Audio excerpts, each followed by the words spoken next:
Heavy flooding has struck parts of Italy, including the centre of Milan.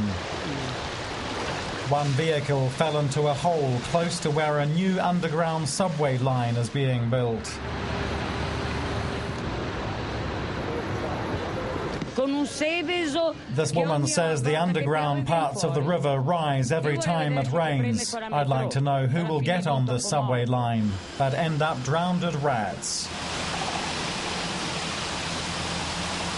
Heavy rain and flooding has also hit western and central Croatia.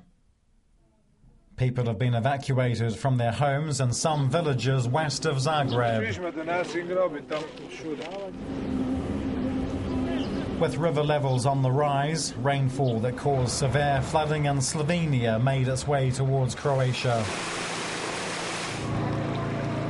Alerts have been issued in numerous areas.